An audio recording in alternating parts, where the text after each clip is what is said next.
Excellent. Welcome. As everyone's joining today, we're very pleased to have you. The voice behind the slide right now is Christina Miller. So hang on for a few moments as we allow a few more attendees to join. And why don't we flip to the next slide momentarily so that those that are joining with French as their native language can see how to use the language interpretation feature of the webinar today.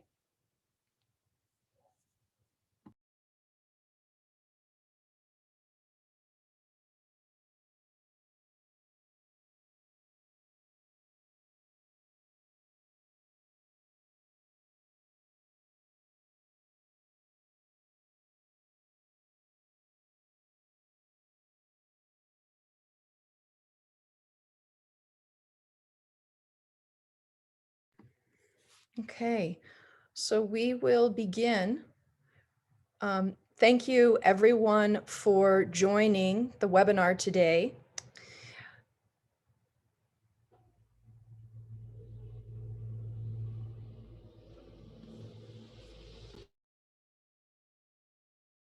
So my name is Christina Miller.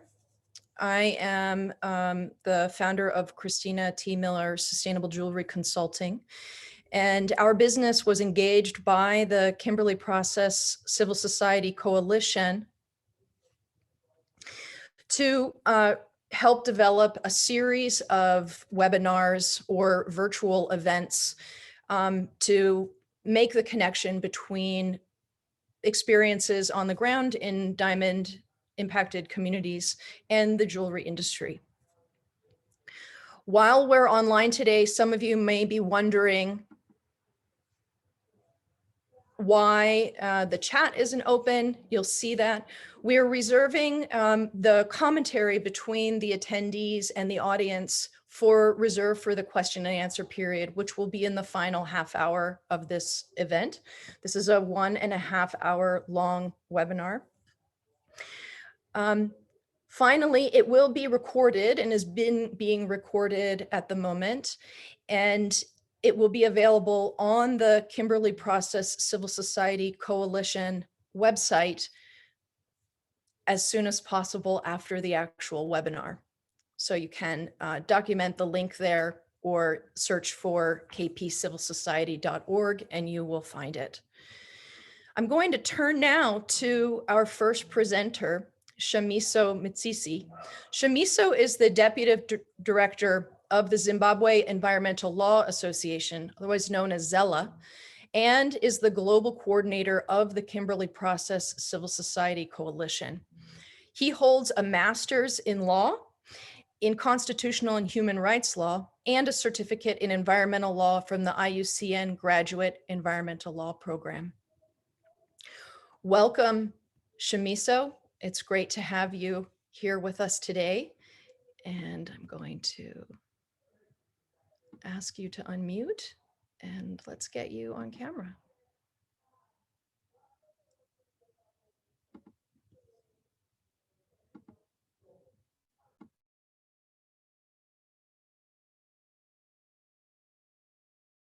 Shamiso, are you able to start your video and audio?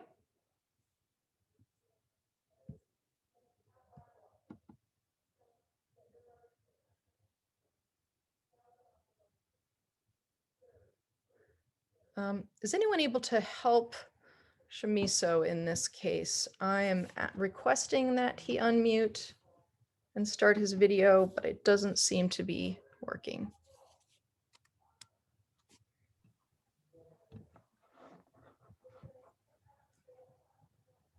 Hans, can you please unmute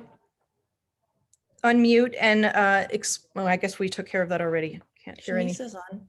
There he is. Thank you. Okay, it's working.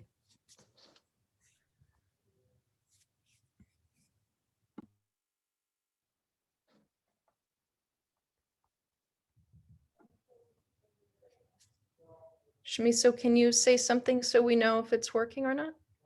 Yes, I can hear you. Excellent. You're on. Okay. Should I start now? please. Thank you. Welcome, everyone. My name is Shamiso Mtisi. I'm the coordinator of the Kimberley Process Civil Society Coalition.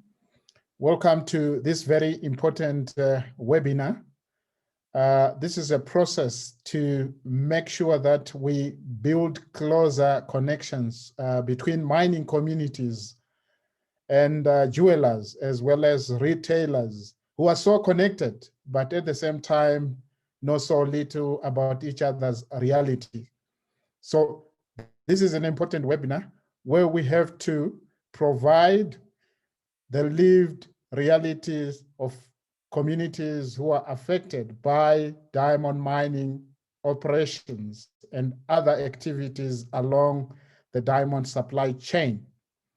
As the coordinator of the Kimberley Process Civil Society Coalition, I became involved in the diamond mining, in protecting the rights of diamond mining communities around 2006, when there was a diamond rush in Marange, where we observed a lot of abuses, a lot of atrocities that happened in Marange in Zimbabwe. We witnessed and heard cries of communities and artisanal miners who had gathered to mine for diamonds, being killed, being beaten up, having dogs set on them by state security as well as private security operators. And that caused a lot of pain to a lot of people. And as someone who lives closer to the diamond fields there in Manicaland, I found it important that we come together as civil society groups in Zimbabwe to make sure that we protect the rights of those communities. And we came together with other groups in Zimbabwe to make sure that at least we uplift the voice of communities. And over the years, we worked so hard to make sure that at least within African countries, communities that are affected by diamond mining operations have their voice uplifted. And I became the coordinator of the Kimberley Process Civil Society Coalition in 2010. And from there on, we've been monitoring and reporting on the situation in different communities around Africa. This campaign that we've embarked on is based on the fact that as the KP Civil Society Coalition, we've always been critical of the KP. But when yet another reform cycle failed in 2019 in New Delhi, we lost faith in the ability of this system to ever come to meaningful reform.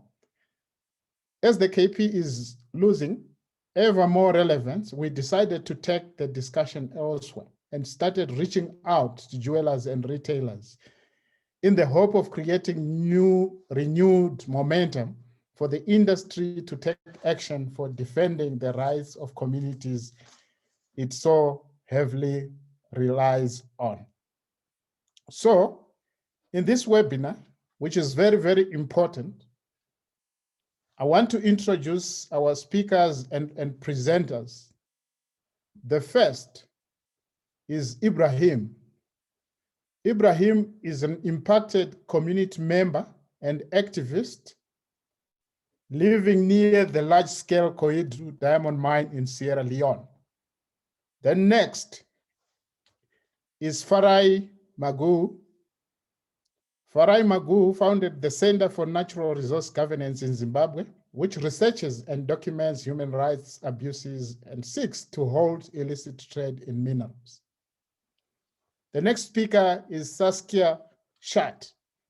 Saskia is a Belgian-British jewelry designer and teacher who creates bespoke jewelry in silver, gold, and platinum. The next speaker is Iris van der Vecken. Iris is the Executive Director of the Responsible Jewelry Council, RJC. And last but not least is Edward Asher. Many of you in the KP know Edward.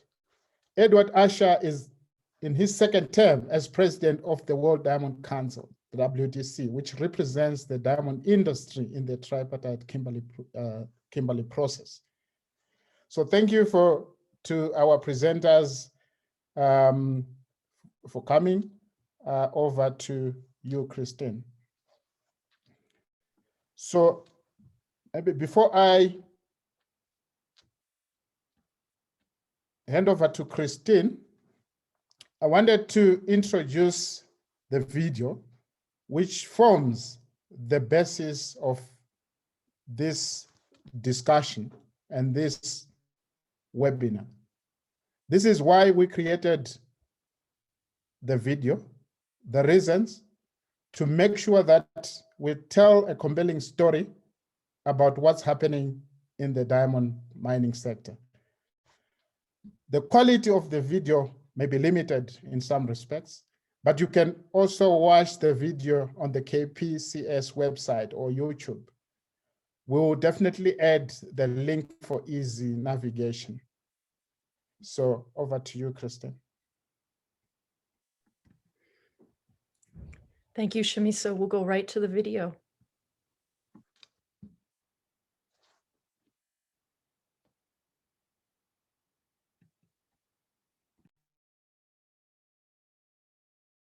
Maggie, I think you have to unmute and turn your volume up.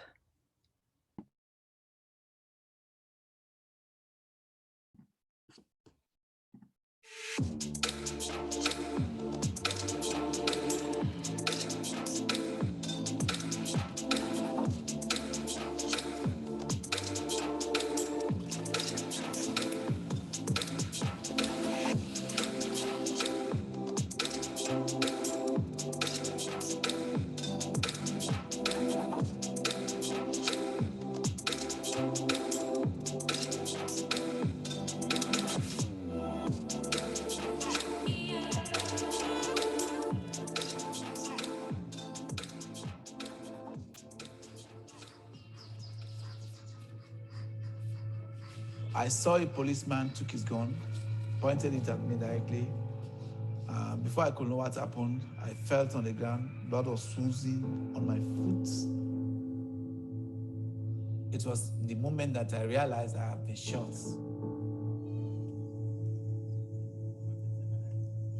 Pendakasimudze musoro ndobva ndatoona magadhi akatobata imbwa akati mbuya gare pasi ndobva ndatogara kobva watore muti wawakatora bva watanga kutirowa wakatirowe pasi petsoka hatakaite zvekutambarara kudai wachirowe pasi petsoka wachirowa handifungi kuti zvingaitwa nemunhu lokola diama bayebaki keze pa aleki na ngai nde lokola babetaki ye solo babukanaki na panzi na lokolo 1.50 wana esengelaki toteka yango. It's very urgent for the world to know that the diamond supply chain is not conflict-free. The land acquisition, the negotiations, far from being 98% conflict-free. So many people have died innocently just because the only crime they committed is they are born and bred in the mines.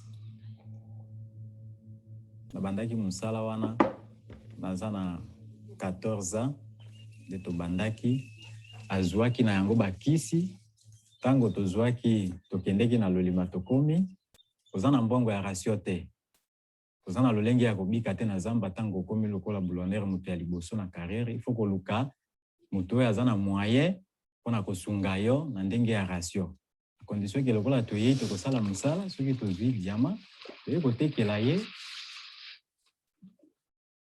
lokola tobandaki mosala tosali mosala nzambe aye kosunga toyei kozwa 1,50 yana konte eteni ya kopesa biso talo na se epesaki biso motema mabe lobi bon kokokana na ye moto ya supporte biso mokolo zamba ifo akata ba pourcentage na ye akokata yango ndenge nini tokotika na eloko nini sur ce ekomi makasi te tozwa diamant na biso tobima na yango tokende koteka na comptoir tokolinga tobima na biso na zamba lokola tobimaki na zwi diamant nasimbisi eleki na nga.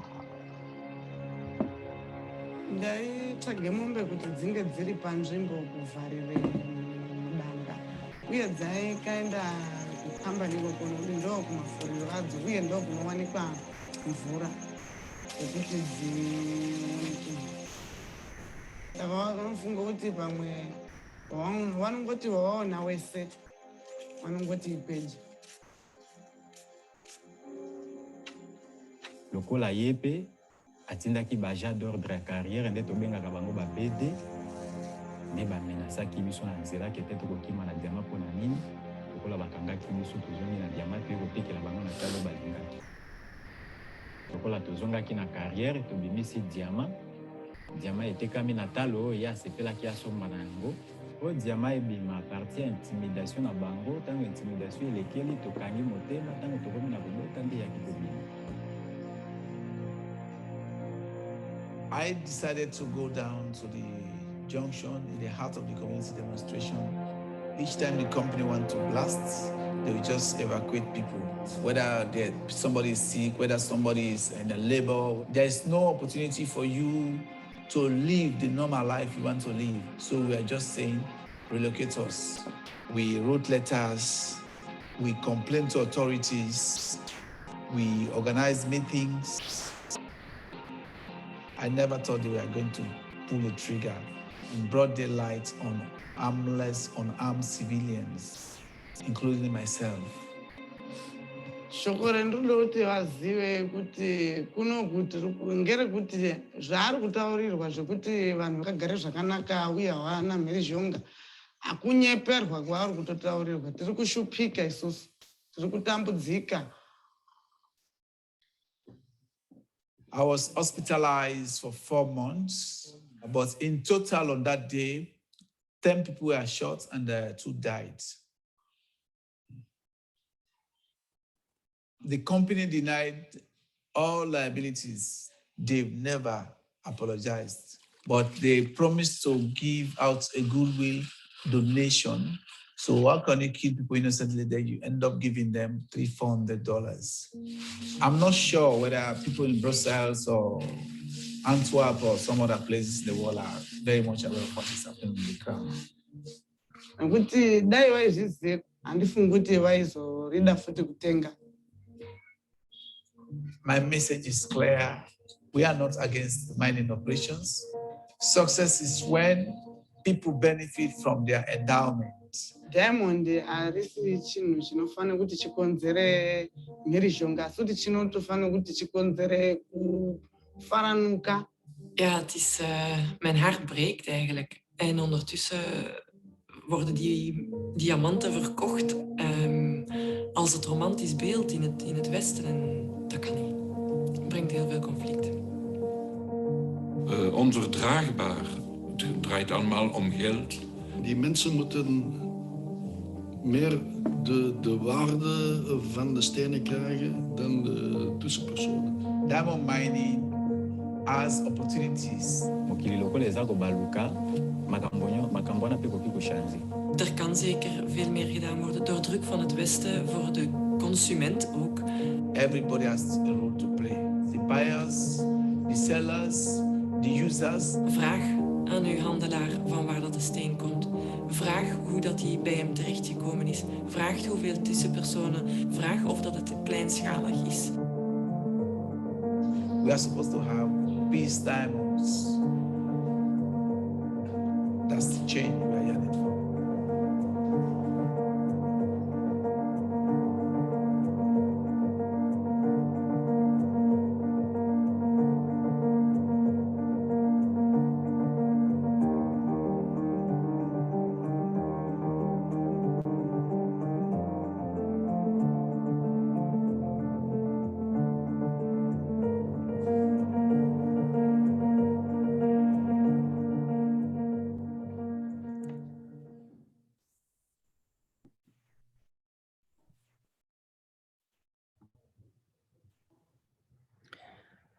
Thank you very much for staying tuned to watch that video. We have Ibrahim joining us now. He was featured, his story was featured in the film, and he is with us today, and we will keep our fingers crossed that his internet connection works well for us.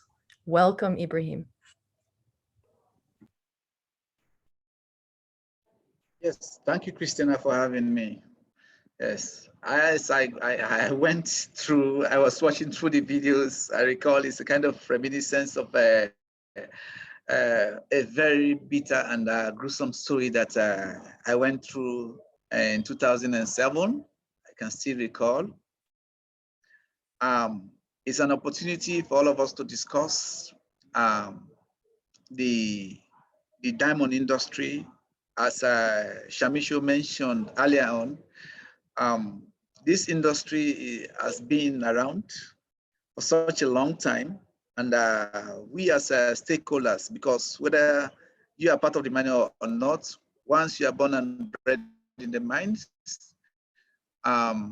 you have a role to play to make the blessings a blessing. Because somebody was just asking me from RFI this afternoon that if the diamonds are a cause, I said, no, they are blessings, provided how you utilize your blessings. It's an opportunity for us to come in contact with the buyers and the world today to tell our stories. That I have to repeat that the supply chain, as it has been mentioned, is not 98% conflict free. It's riddled with conflicts. But there is also an opportunity for the world to know that we have to address apparent challenges that are back in these communities where the jewels, these precious stones are coming from. My background being a teacher, I became an activist as a result of the appalling conditions that my community is going through. If I can recall my story, as I mentioned in the video, well, I became a victim of circumstance because I'm one of those people that is born and bred in the mines, and I have to help my community to get out of this situation. We are hoping that we can create a kind of a win-win situation so that the government can listen to the ordinary people, the industry itself can just do a payback to our communities, especially the youth and the women that are bearing the brunt of mining challenges. So thank you for having me.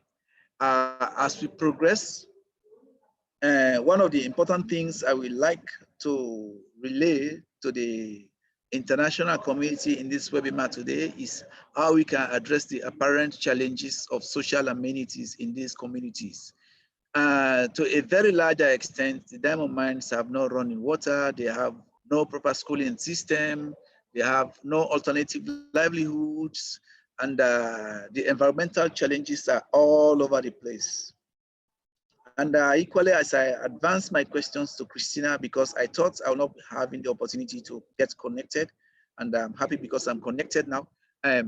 What are the hopes and opportunities for activists? Because we are working in a very precarious environment.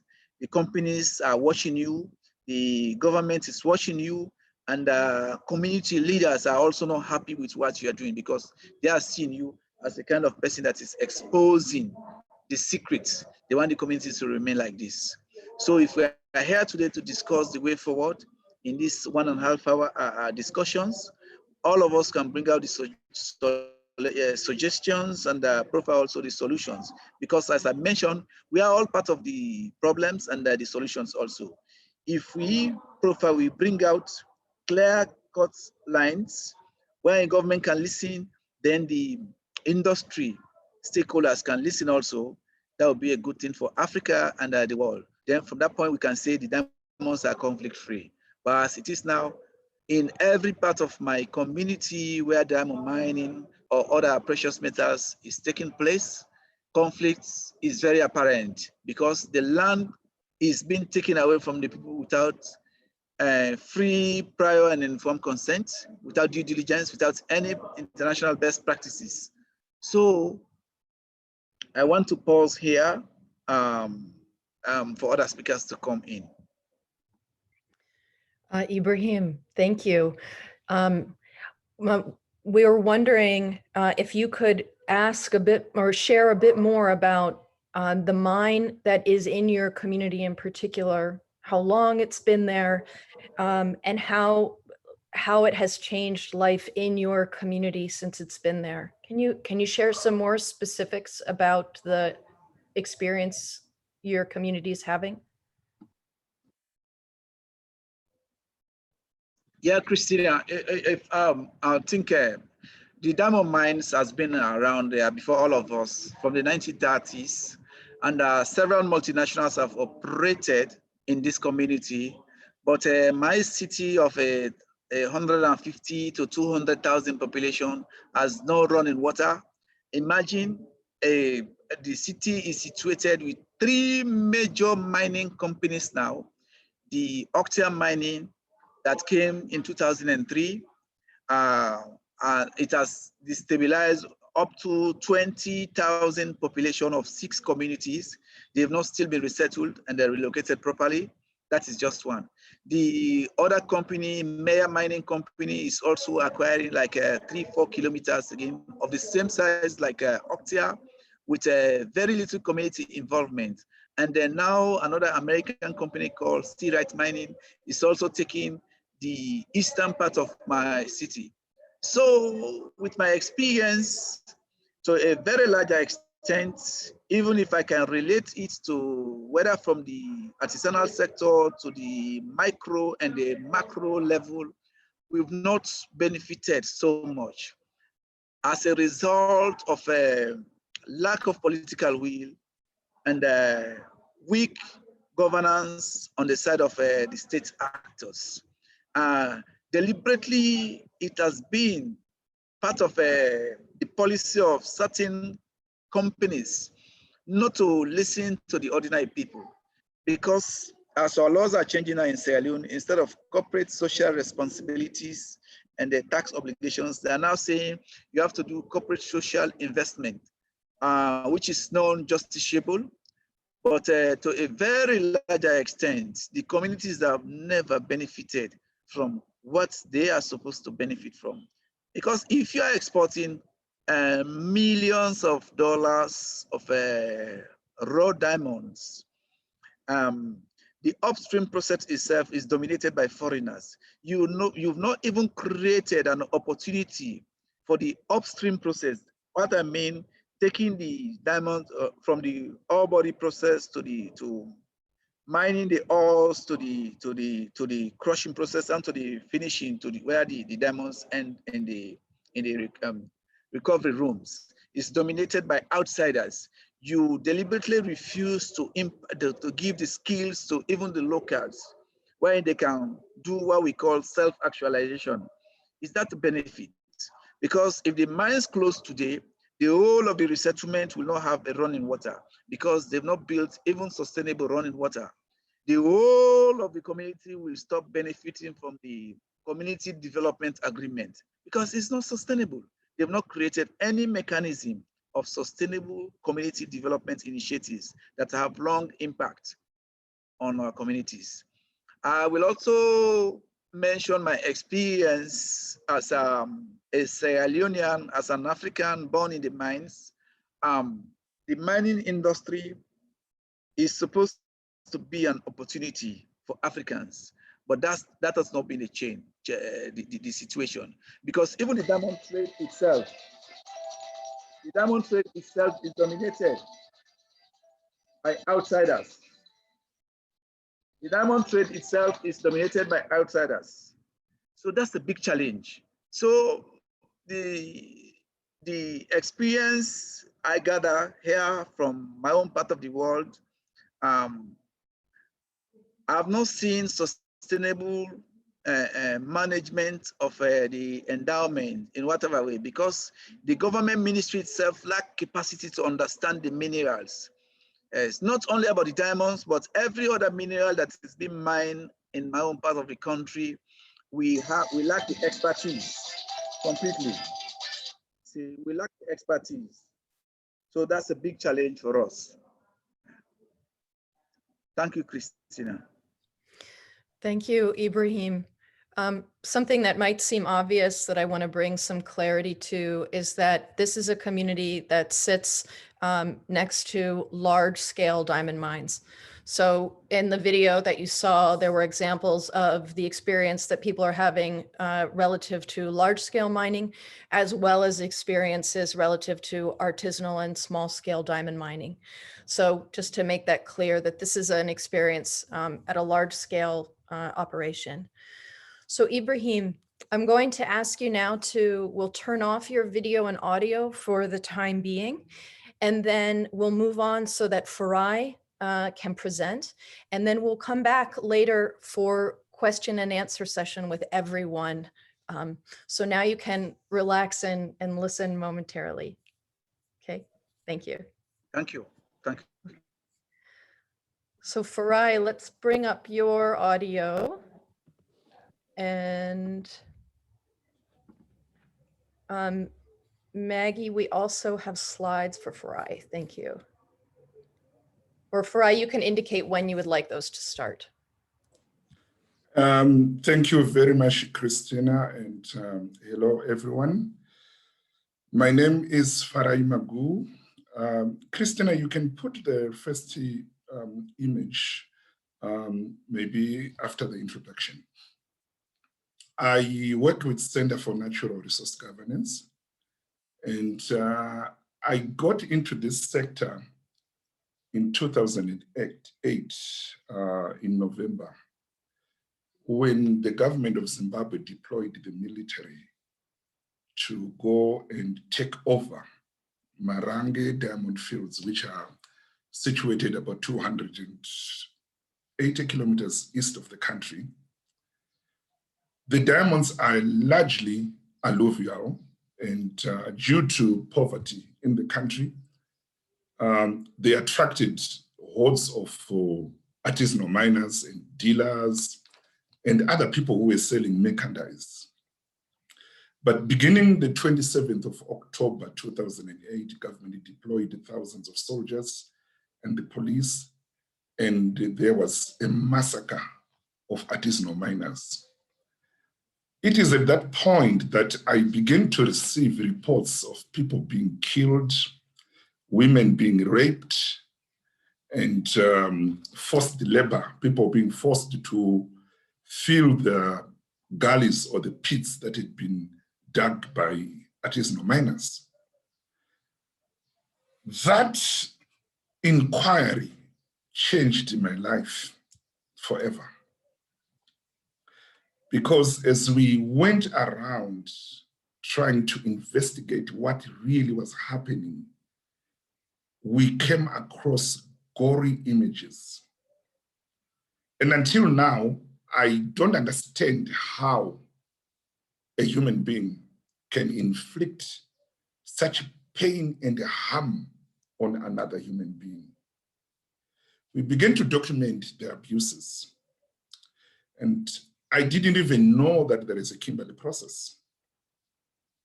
Because we continued to reproduce reports, we were reached out to by embassies in Zimbabwe, who then told us that there is an institution called the Kimberley process, which is there to protect people from such violence.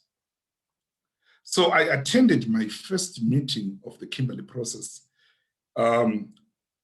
in June 2009. They responded about 7 months later. That's when the Kimberley process came to Zimbabwe on a fact-finding mission. So when I met them, some of them were very passionate, especially from the civil society, including the chair of the delegation, a Liberian deputy minister. After that, they wrote a very damning report, resulting in Zimbabwe being suspended from selling diamonds from November 2009. But that suspension did not come easily, and it came with a price, which I had to pay a year later, when I was later arrested in May 2010 and charged for communicating falsehoods. The falsehoods I was charged for communicating are the images of people who were tortured.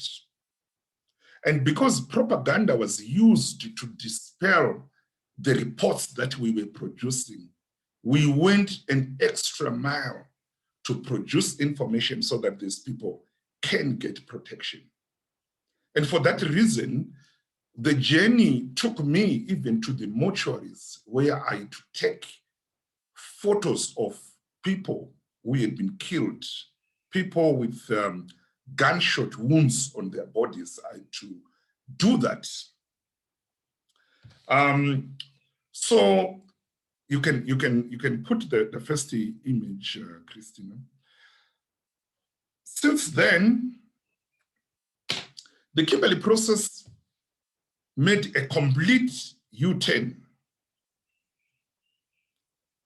In 2011, they said, no, Zimbabwe has actually complied with the KP minimum standards. So Zimbabwe was now allowed to sell like any other country. But what shocked me is that the violence which led to the suspension of Zimbabwe had not stopped when the KP changed its stance on Zimbabwe's diamonds. We begin to see the normalization of corruption, the normalization of human rights violations. We were then told by the KP that reports about human rights violations must not come to the Kimberley process. There are other international instruments which were formed to deal with human rights, not the Kimberley process. These statements were repeated by the 2013 chair, Ambassador Welile Nhlapo. He repeated that in Kimberley, that the KP is not a human rights instrument. We were faced with a situation where we gathered information on continuation of rights abuses, rape of women, torture of artisanal miners, including killing of artisanal miners. But we could not bring up this information in the Kimberley process. Later on, the government began to displace 1,300 families out of Marange, and they were dumped at a farm called Ada Transao, about 80 kilometers north of their ancestral homeland. The place was not prepared well for human habitation. They were not given enough land even for cultivation of crops. Government went on to declare that a bigger part of the Marange community is now a protected area. The man you are seeing here is the chief Marange. I took this photo after he had invited me to his house. And Christina, can you go back to the first picture? This is the house of the chief Marange, the traditional paramount chief in whose land diamonds worth billions of dollars have been looted. Excuse me. Sorry about that. So all this has been ignored by the Kimberley process. The poverty in Marange is shocking. We call it the resource curse. Some call it the paradox of plenty, where enormous wealth is sitting side by side with extreme poverty.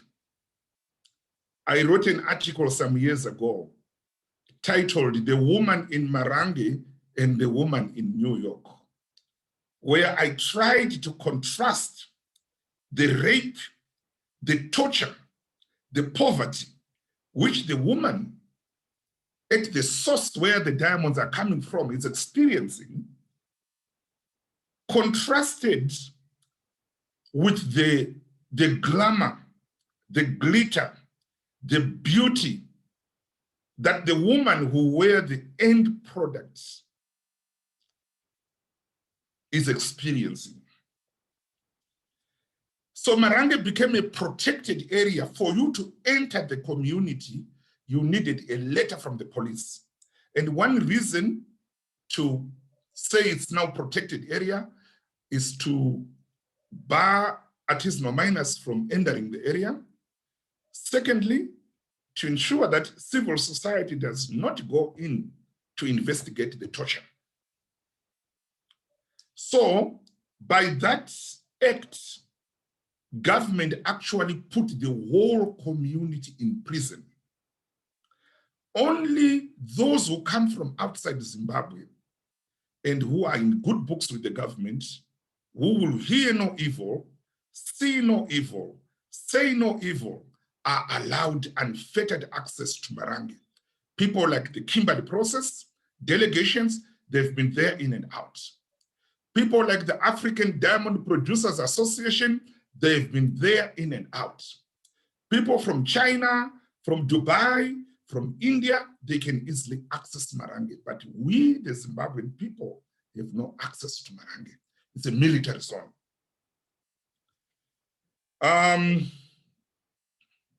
So I've been attending meetings of the Kimberley process. And I wonder, when I am in the KP meetings, when I see men wearing suits and showing that they are really living life large, giving each other self-congratulatory messages that they've finally dealt with conflict diamonds. Only 1% of conflict diamonds are still entering legitimate trade. And my mind flashes back to this house. If the chief is living in such a house, spare a thought for his subjects. You can go forward, Christina. So, these people you are seeing here, it's an event that we hosted, Center for Natural Resource Governance. We hold an annual commemoration of the massacre of the people that took place in 2008. So when you look at this massive crowd, it must tell you about the feeling of this community about what happened because of diamonds. If you would listen to their voices, what they say during this event, you find that it's a vote of no confidence in the Kimberley process. They are, you can move forward, Christina.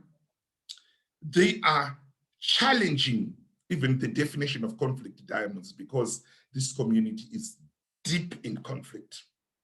So our organization is also doing capacity building of the community. You see, these workshops, we have held many workshops where we are training the community to defend their rights.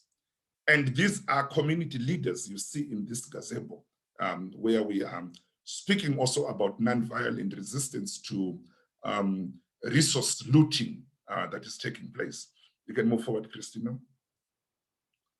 So what we can see here is that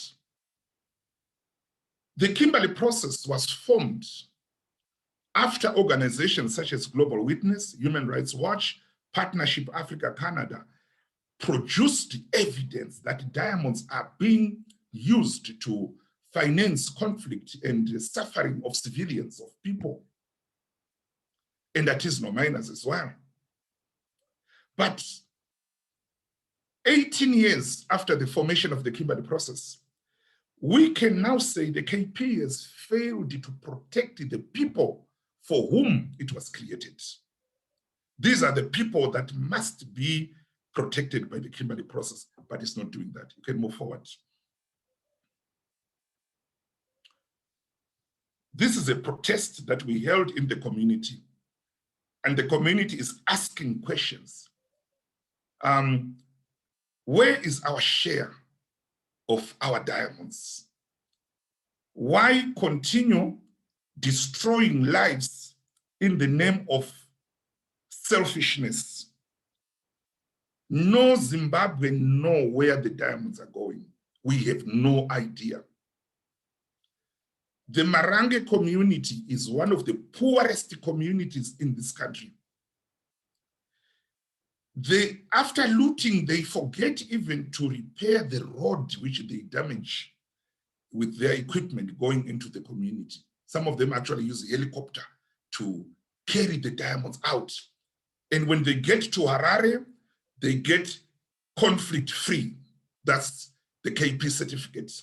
And wherever the diamonds goes, be it Antwerp, India, China, they are received without any guilty conscience, because the KP has sanitized the blood diamonds through the certificates they are issuing. You can move forward. So as the coalition, you see, this is a woman, this is a bullet that entered through her body. And at first we were just documenting these abuses and publishing with the media. But later, an organization in Harare, it's a Doctors for Human Rights organization, reached out to us and say, no, we can assist you. When you find victims, you come across victims, refer them to us for treatment, because such a woman will not get treatment in a government hospital, because they will first say, give us a police report. Now, because the police are the perpetrators as well, it is not possible for her to go to police to report the police. Hence, we had to find a way of taking these people silently to those who could offer them some help. You can move forward. So what they're doing is that whenever they catch artisanal miners in the field, they unleash vicious dogs on them. They first handcuff them, and then they set dogs on them. So this is the dog bite you are seeing. A lot of them have died at the hands of these dog bites. I think this should be the last. So as a coalition, we have been trying to push hard for the KP to reform and ensure that human rights abuses that are committed by governments are still human rights abuses. The definition that conflict diamonds only pertain to diamonds used by rebel groups to overthrow legitimate governments, it's outdated. It's not speaking to the people in Marange. It's not speaking to some of the victims you saw in this audio video that you've seen. So this is our call to say, we have been fighting this battle alone for a long time as a coalition, and we've done our best. We have lost friends along the way. But this is a clarion call to other players in the industry, even consumers, to say, is it not time for us to rethink conflict diamonds? Is it not time for us to join hands and protect people in diamond mining regions? Because as a coalition, we've lost all confidence in the Kimberley process, and we don't believe it has capacity to reform because they've arrived where they wanted to arrive. Thank you. Thank you, Farai. Well, I'll have to sit with the information that Farai has shared today and what Ibrahim has shared earlier. The call to action is made clear. And I want to share now. Saskia Schutt has an opportunity to share her perspective uniquely as an independent jeweler. So Saskia, it's a difficult message to follow, but you were featured in the film. So I know you've spent time considering this. If you would share a little bit about your experience as an independent jeweler and designer, we'd like to hear it. Sure, thank you.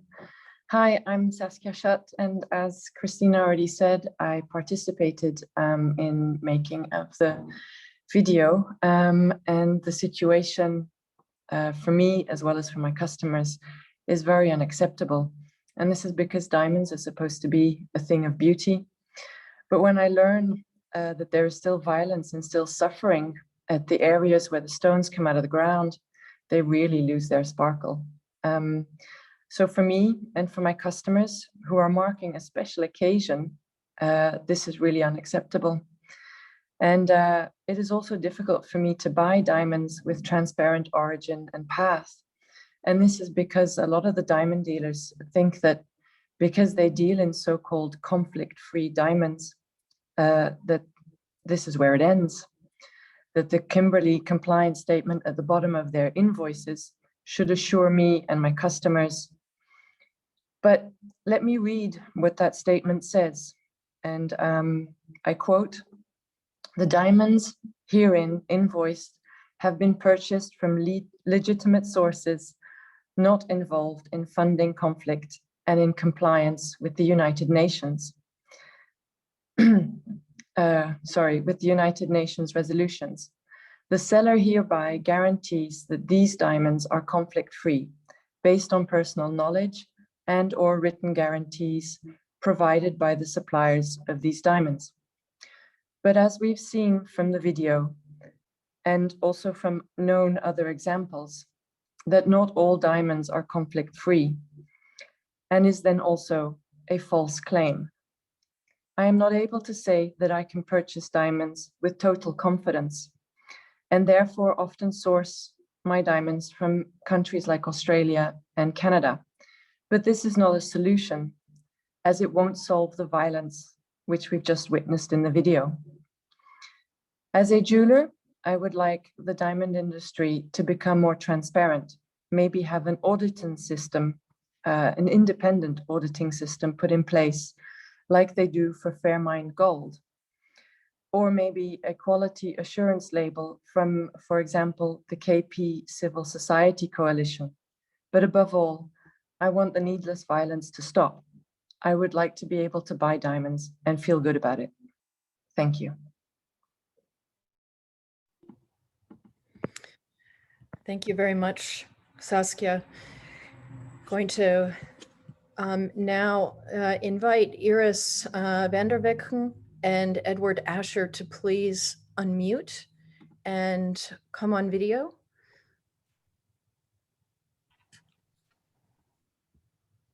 Excellent.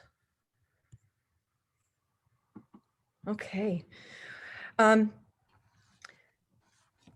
Just first, a housekeeping comment. There are a number of questions that are coming in through the question and answer feed, and I would like to share that we will get to as many of these as we possibly can.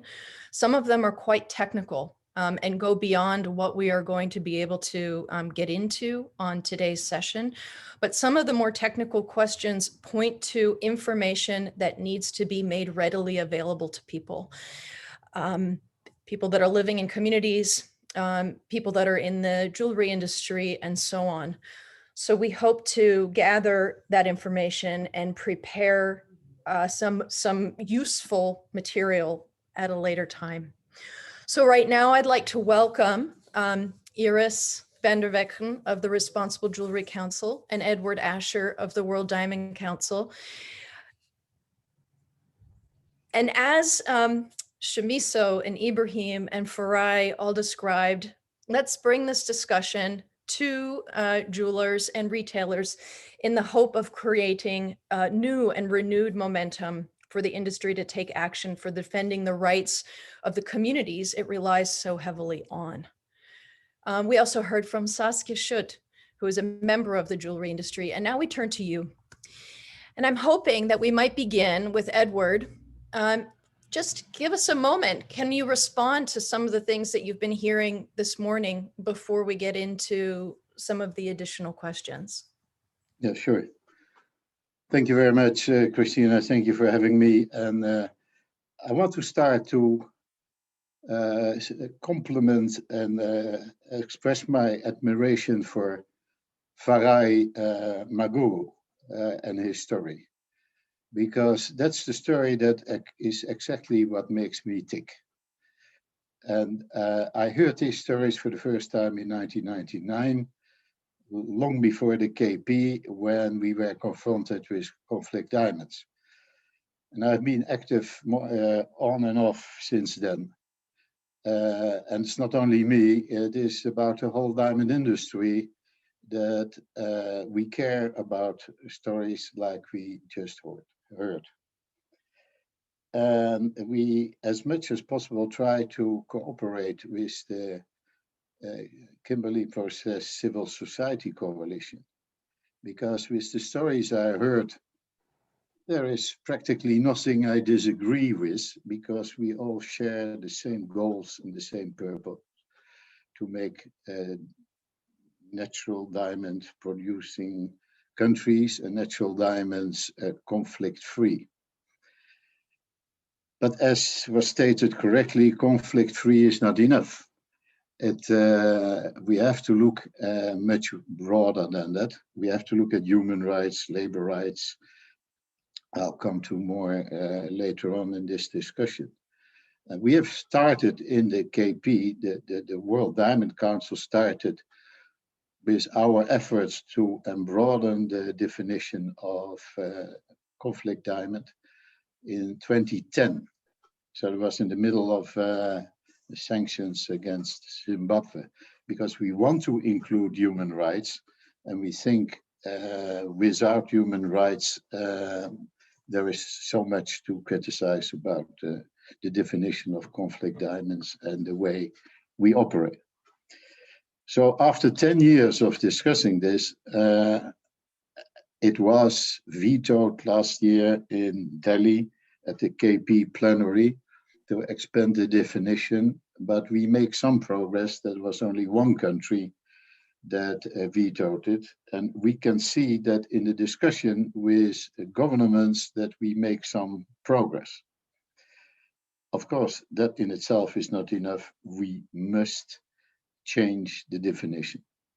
On top of that, we see that young generations, that the consumers in many countries, not only in the West, but in China and in other countries, are asking much more about the provenance of diamonds, where do they come from, how are they mined, and it is our responsibility to give a satisfactory answer to that. And the step number one to that is the change in the definition of conflict diamonds. So I couldn't agree more than with what Farai said. That's for me. Thank you, Edward. Iris, would you like to respond? Yes, Christina, and also thank you very much for having me and having to be able to share the voice of the RJC. The video, the images I've seen are terribly upsetting, and are unacceptable. Let there be no discussion. And I'm deeply saddened by what I've heard from Progress, from Ibrahim and Héritier, and Farai and Shamiso. And that's why I'm here today, because I care, because the RJC cares. And again, these issues are not acceptable, and we need to tackle these. And RJC was exactly founded in 2005, to protect the supply chain and to implement responsible business practices from mining to retail, and to install trust across the value chain, so that our members have a positive impact on the livelihoods and the communities where they have operations. So I was there when the WDC was created, at the start of the KP, also when the RJC was founded. And I have seen how the RJC has changed behavior over time. And we have been fighting this fight for over 50 years, but we cannot do it alone. And I think one of the messages that comes out of this video is really, it is about working together. And it is really a momentum now to work more closely together with civil society and with governments and all the stakeholders. So yes, I would like to take the opportunity to thank you all that we can join this discussion. And I also just wanted to reiterate my message that no one should have to suffer this abuse. And everyone has a right to a decent livelihood, free of intimidation and violence. So yes, I'm very committed to work together with the RJC and you around the table to find solutions in collaboration with the World Diamond Council. So let's join hands. Thank you, Iris. We're in an interesting moment in terms of the timing of the webinar, and there are a lot of very specific questions that are coming in that are definitely directed toward the World Diamond Council and the Responsible Jewelry Council. So some of the questions we had discussed in advance would also allow you to give some commentary on what's coming in. So to the audience, you may find my questions a little more general than what you're asking, but we will proceed. And I think some of the things you're looking to hear more information on will come out at that time. So very specifically, you can expand on this. The RJC recommends to its members pursuing its Code of Practices certification. Right? This is they're entering the process, they're getting their materials. And the advice is that they handle their diamonds to be compliant with the KP while also reminding members that, and this is a quote from the guidance manual from the Code of Practices, and the quote, "This alone does not necessarily provide assurance that diamonds are not connected to other types of adverse impacts associated with conflict affected and high-risk groups," unquote. So if you could expand on whether or not the limited scope of the KP, which is one of the things that keeps coming up already, does it create challenges for the Responsible Jewelry Council, given a current deepening alignment with the OECD due diligence guidance and their new recommendations on diamonds and the organization's commitment to human rights?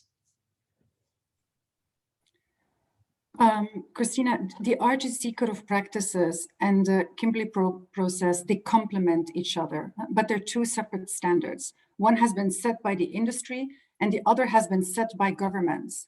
Now, as you know, the KP is a standard for the import and the export of rough diamonds from one jurisdiction to another and requires the appropriate certification to be issued by the exporting government. In practice, what this means is that any industry member that wants to trade rough diamonds internationally has to go, of course, through the Diamond Custom Office, where diamonds require the necessary documents for the KP certificate. Now, this is a role that industry cannot control. We cannot act as border control or customs. This is the role of governments. What we can do as an industry is we can and we must step up to create complementary measures to those important governments and customs criteria. And that's our role as an industry, to add strong management systems to really enable that responsible sourcing. So indeed, Christina, when you go back to the RGC Code of Practices, it really provides a comprehensive framework that's applicable to the supply chain, first of all, from mining to retail, and also applies to, not just diamonds, but also gold, silver, colored gemstones, and platinum group metals. And it also requires our companies, our members, to apply the OECD 5-step framework of due diligence in the supply chain. And, and what is important indeed that you mentioned, Christina, is that the Code of Practices, the updated version that was launched in April 2019 at the OECD, is aligned with the UN guiding principles of business and human rights. And this is critical because it is really, bringing a movement that companies are much more aware about, what are the risks in the supply chain? What steps do I have to do? How can I understand who am I dealing with? And mostly see how they can act upon that. It's not an easy journey. It is complex. It takes time. But again, it requires collaboration from the different players, from the governments, from civil society, and from business.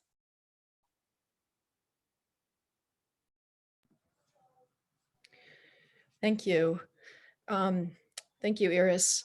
I'm again, just cognizant that the questions are coming in. However, I wanted to also invite Edward to comment.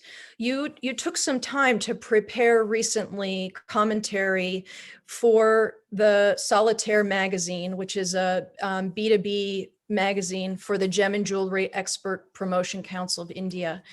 And you shared some of your perspectives that you began to touch on in your first response here to Farai. I'm wondering if you can expand on the tools. You know, there are a lot of comments saying, well, what can be done now, right? Where it's enough ignoring, it's enough hiding behind an incomplete definition, it's enough. What tools do we have available to us to act on this further? Thank you. It's never enough. Let's make one thing clear, and we have not been watching idly. What we can do is, what we try to do is two things. One is, most important, is we see the civil society, the NGOs that are represented as our allies, because a lot that has to change has to do with the other actor, those who decide in the KP. We, the industry, the World Diamond Council, and others, the civil society also, are only the observers, and governments vote. And together we need to influence those governments to make this big step, because for them it is a big step. If we don't do that, then we stay stuck in where we are. What we embrace is what the chair of the KP this year and the vice chair, meaning the chair next year, the Russian Federation and Botswana, are proposing, not to change in the definition, but to push forward an AD that mentions the 7 principles of responsible diamond sourcing, being number 1, of course, human rights, labor rights. It is the protection of the environment. It is AML, anti-money laundering. It is anti-corruption. And it is our responsibility to help in building communities in the diamond mining areas. And we embrace that. I think if we can push this forward so through the KP, it would be a big step for the whole diamond industry, but not only for our industry, for the people who live in those diamond areas. One example of what the industry is doing in this aspect is what one of our members is strongly involved in, is Gem Fair in Sierra Leone, which helps to educate, to help now in COVID times with everything that's necessary to beat the COVID, but also to finance the artisanal small miners. And so on the one hand, I say we need, together with civil society, to influence the governments, and we are allies in this aspect. And like Gem Fair and other initiatives, we need to push that we do the right thing right at the spot where the diamonds are mined. Thanks. Thank you, Edward. I hope you're all, everyone that's joined and is listening is taking note. Just a quick reminder that this webinar is not kind of the end all be all, the last moment in time to share information. This is the beginning of something that we hope will continue. So I can tell there's a lot of energy in the questions, and I want to assure people that the work that the coalition is doing and others that are participating today is a process. So what I would like to do right now is ask Iris,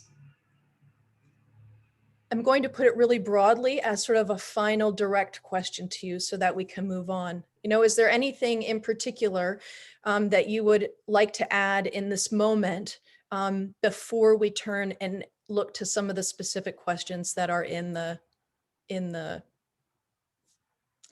chat? No, I think that, first of all, this is the right moment. I think that the call for action is a call for action that we support. When we really talk about having impact on the livelihoods of communities, we need, of course, governments to protect, and then companies to respect. And we need remediation, and we need, and that needs, very strong multi-stakeholder platforms. So I can only say that from the RJC side, that we're of course continuing to commit to human rights. And that's why we've invested, a lot of capacity on toolkits, on materials, on help desk to help companies through that journey, which is all available on our website, not just for members, because we believe we have a duty and a responsibility to bring the industry along to this important journey. And at the end of the day, Christina, it is about trust. And trust is based on actions. And that's all about also, the consumer. The consumer indeed wants to understand, what is the story behind the product. So I just wanted to say, I think the moment is absolutely right to accelerate collaboration. And as you know, also today we announced the collaboration between the World Diamond Council and RJC, because I believe together we can be really a positive force for good. Thank you. To you both, I would like to, at this time, speed up our process a bit. And I'd like to open, so all the panelists that were on today, so Ibrahim, hopefully you're with us still. I'm checking the links here. Farai, if you all could unmute yourselves, to put your videos on. And I'm curious if what we had talked about was some questions between the panelists too. So I'd like to go to Ibrahim. Is there something based on what you're hearing today, Ibrahim, that you would like to ask of your fellow panelists? Is there something else that you would like to ask? Yes, very important question to Edward, because he brought out the principles of KP, human rights, anti-laundering, corruption, and whatever it takes. But look at our situation here in Sierra Leone, when in fact the land that was acquired, the land was taken forcefully from the people without free, prior, and informed consent. Look at the way our ACC is always claiming that they are winning prizes or whatever it takes. I was challenging them the other day, bring out one of those mining contracts that you ever investigated. In fact, the corruption is very rife all over the place. There is no form of disclosure of winnings. So these are some of the things I'm very much curious about when he mentioned about the 7 principles of the KP that is helping, that is enhancing the diamond industry. The diamonds are claimed from Sierra Leone. And I also may like to go to Iris, because she mentioned about the role of the industry and the government. But I want to believe if the industry sets standards, we have what we call international best practices. If this is your case, why can't you tell the government that this is the compliance measure we are going through with? But the government will just tell you that we are going through, the government is saying we are complying with this XYZ, but there are no background checks, whether the diamonds that are coming from places like Sierra Leone is conflict-free or not conflict-free. I do believe, I was born and bred in the diamond area, and I'm abreast with all the diamond mining chiefdoms in Sierra Leone, that the diamonds, to a very larger extent, the diamonds that are coming from our communities are not conflict-free, because the land itself is taken away from the communities by force, by government law, that the diamonds belong to the state, which is also not very correct. The process, the due diligence is not being observed, as Edward mentioned. So these are some of my concerns here, definitely. If the KP wants to stand the test of time, let them go back and do a kind of background check on the government, whether the government and the industries that are involved, that is the suppliers, the diamond mining companies, are complying. They are observing the human rights rule that they are supposed to. And lastly, around the role of civil society that they also mentioned, that civil societies are key allies. I want to believe to a very larger extent, civil societies are just playing observatory role in our own part of the world. We are not supposed to be like observers. We are supposed to be part and parcel of the process. No company is inviting civil society in the process of land acquisition, in the process of mine lease agreements or whatever it takes.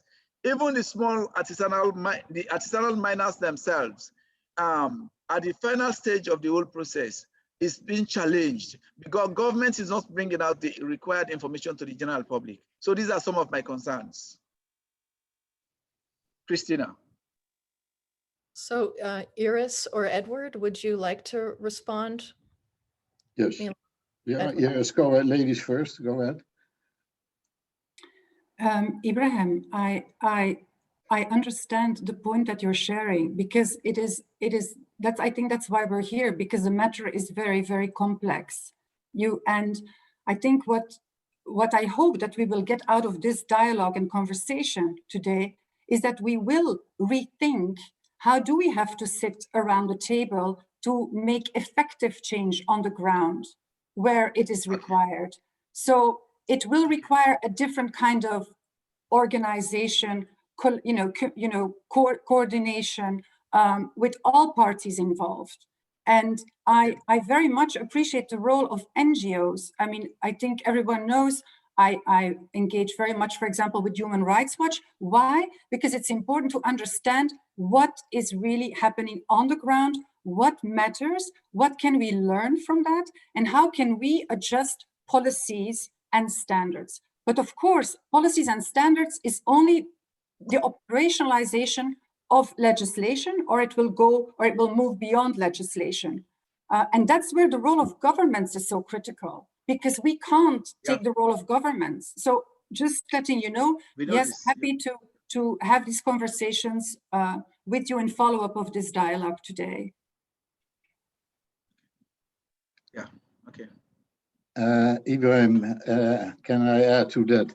This is exactly where politics and diamond politics engage with each other. Because what we do, we have to do with respect for governments.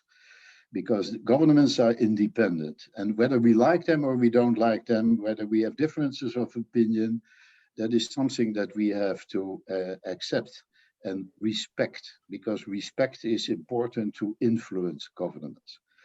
On the diamond policy side, we can influence much more, and that's one of the reasons why we cooperated. We announced a cooperation with the IJC, because on the standards and on the communication to the diamond industry, what to do and what to avoid, we can act. Like the World Diamond Council 2 weeks ago issued a press release about the Central African Republic for extra due diligence in sourcing rough diamonds from the CAR and surrounding countries, because that's how it happens. So we influence as much as possible our own people. And what we try to do also is do it broad, to broaden our influence in the diamond industry. This is not only for big diamond companies. It goes for, this is true for every dealer, for every polisher, and for every polishing company. And that's the purpose. We leave no stone unturned till all the diamonds in the world are really conflict-free, but in the sense of with respect for the human rights, labor rights, etc. That is what we want. Okay. Yeah. Iris? Yeah. Yes, Ibrahim, I think one point I also wanted to touch upon what you said is what I also believe, today we hear your stories, we see the movies, you tell the story, you tell the story about the people, the women and the men that have been affected and what's happening in the region. And I think there is also, it's very important, to have this data, this information, and at the same time also have data and information of companies that are doing good, that are going beyond compliance, from doing good, to no harm and positive impact. And I also believe that it is a great momentum to invest a lot also from our side to look at data in the regions. Again, to be able to collaboratively understand better how we can improve what's happening on the ground. That's good. In fact, the point you brought is a very good point. We are doing some work around corporate promotion in the extractive industry. I think Searite is a very new company in Sierra Leone, but it's doing very great. We have to be very honest to this. That American company called Searite Mining Company is trying to acquire concession within our municipality. It's just a glaring example. Everybody is happy with the company.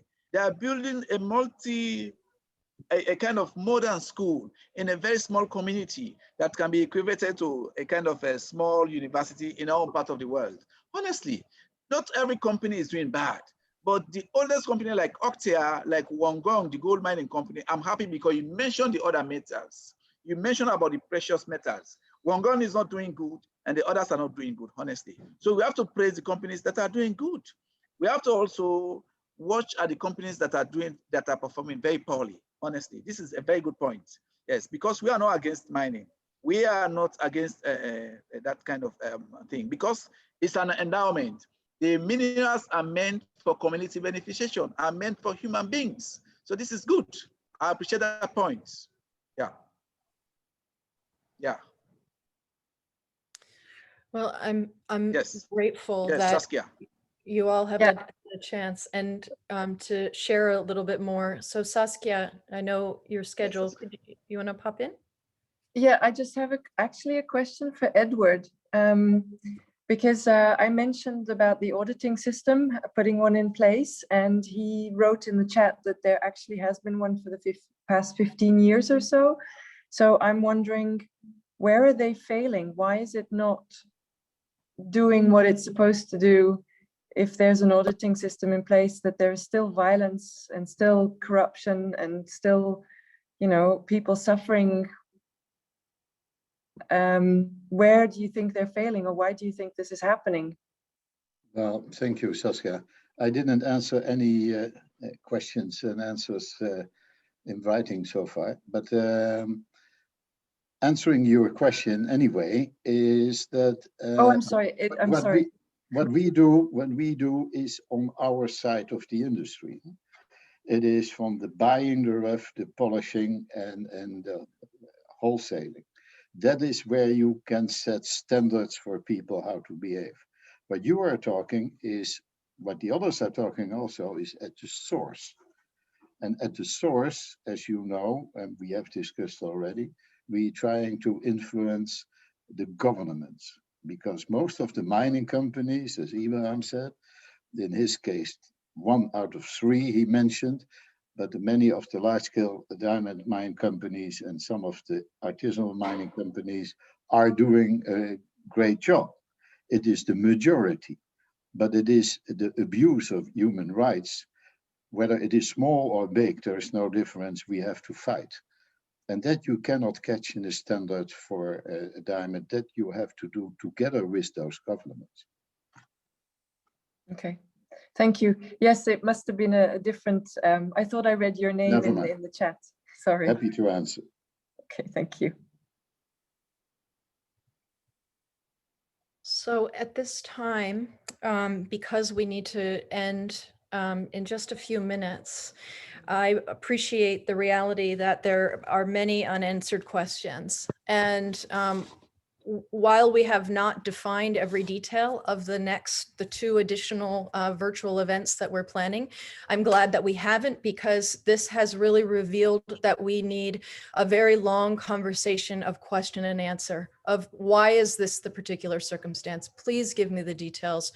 What could be done further? This might be done further. We need this opportunity to actually trust in the same space and have an ongoing dialogue with each other. So again, this is not the end all be all webinar. This is the beginning of a conversation. So at this moment, I apologize, Farai and others, that you have not had a greater opportunity to engage with Edward and Iris. But at this time, I'm going to turn to Shimiso to provide us with a little bit of feedback and observation from his perspective on the event today. And to do that again, we'll close out all the other videos and allow Shimiso to come on for some closing remarks. Thank you.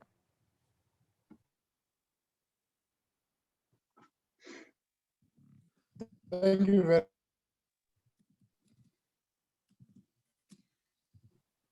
Oh. Shimiso, your connection is very limited.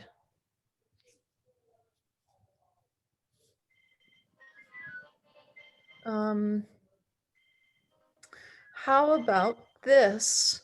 Shimiso, you're not coming through. If you're speaking now, let's try it for just one more moment. If you could try to say something again.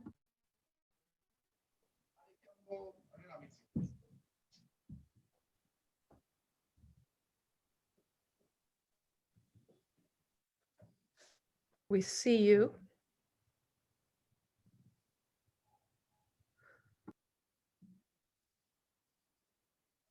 So we're prepared for things like this. Shimiso, I'm sorry, your connection is very limited. I'm going to ask Hans Marquette is part of IPIS. IPIS is a member of the coalition. And maybe Hans, I know it puts you on the spot, but if you could pull together a few closing remarks and then hand it back to me for logistics ending, that would be excellent. I'm sorry, Shimiso. Hi, everyone. Feels a bit strange to step in now, but I've been sharing some thoughts with Shimiso during the conversation, so I'm sure we're more or less on the same footing. So as maybe a conclusion, based on all the questions that come in through the chat, I think a lot of them are about responsibility and accountability. Who is responsible for all this? And in the first place, it is, of course, those committing the abuses, but at present, the reality is that many of those are not held to account. And the first to turn to are indeed then the respective governments in those places. But that's not where responsibility should stop. And I think, for instance, the Kimberley process, whether it wants it or not, or whether or not it was set up for that purpose, it also has a responsibility because it is certifying those diamonds as conflict-free. And in our view also, and I think it's acknowledged here today, industry associations as well, due to we don't know where these diamonds are ending up. So everybody has a role to play and has a responsibility. And I think in the view of the civil society coalition, the problem is right now that there is kind of an imbalance in the way that industry and governments are relying on the assurances given by the KP and industry schemes to build consumer confidence. But who will take responsibility for the loopholes in those systems that allow conflict-affected diamonds to continue affecting their global supply chains? And I think that is a question, probably a broader question that we have to take away with us for further discussion. Thank you. Thank you, Hans. Again, so a reminder to everyone, if you follow the kpcivilsociety.org website, that is where the video recording will be posted. It is also where the announcements for future events will be shared. Everyone that was either registered and wasn't able to attend, or registered and was able to attend today, will receive information about how to stay involved in the upcoming events. So on behalf of the coalition, I wanted to extend a thank you to all the panelists today and invite future conversations to continue. Thank you so much for showing up, and thank goodness that Farai's and Ibrahim's and for the most part Shamisa's internet connections worked today. So yeah, if I'm you happy don't like today the- because my connection didn't go down at all. I'm happy No, for it that was- today. My internet worked very well today. It's a kind of magic, you know. kind of magic. Honestly. So Thank at you, this, Ibrahim. Thank you, Farai, and all the others. Yes, Yeah. thank you. Thank you very much. All right, you're a great man. You're such a very great man. I appreciate you, Christina, honestly. thank you. We Thank will, everybody. Yeah. yeah. So we'll talk all again soon. And right now, to formalize things, I need to turn off the meeting. So you will feel lost. We've had this great conversation and then it just is going to come to an abrupt end. My apologies, Okay. but we will be in touch. Thank you so much. Yeah, yeah. Take good care. Yeah, thank you so much. Bye-bye.